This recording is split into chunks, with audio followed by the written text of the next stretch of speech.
Sam Bankman-Fried was sentenced Thursday to 25 years in prison for his role in defrauding users of the collapsed cryptocurrency exchange FTX. In a federal courtroom in Lower Manhattan, U.S. District Judge Lewis Kaplan called the defense argument misleading, logically flawed and speculative. He said Bankman-Fried had obstructed justice and tampered with witnesses in mounting his defense, something Kaplan said he weighed in his sentencing decision. Bankman-Fried, wearing a beige jailhouse jumpsuit, struck an apologetic tone, saying he had made a series of selfish decisions while leading FTX and threw it all away.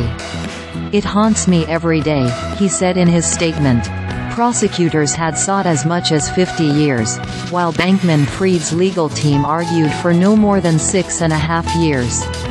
He was convicted on 7 criminal counts in November and had been held at the Metropolitan Detention Center in Brooklyn since.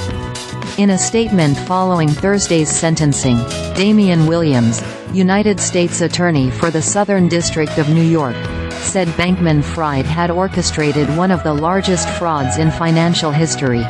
Today's sentence will prevent the defendant from ever again committing fraud and is an important message to others who might be tempted to engage in financial crimes that justice will be swift, and the consequences will be severe. U.S. Attorney General Merrick Garland also issued a statement.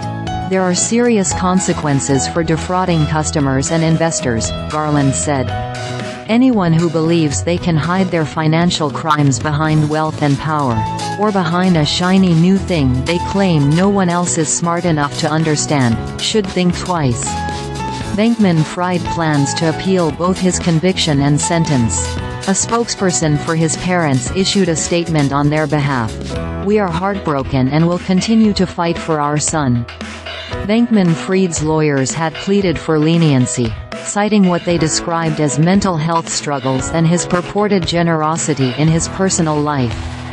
They also argued that FTX users had not ultimately suffered substantial losses, something current FTX administrator John Ray said was false in a letter to Kaplan in advance of Thursday's sentencing.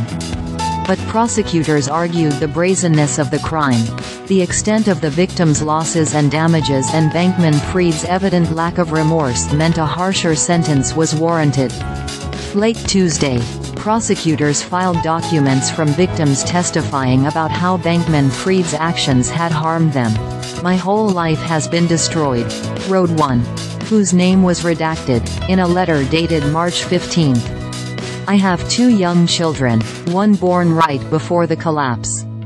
I still remember the weeks following where I would stare blankly into their eyes, completely empty inside, knowing their futures have been stolen through no fault of our own. I did not gamble on crypto. I did not make any crypto gains.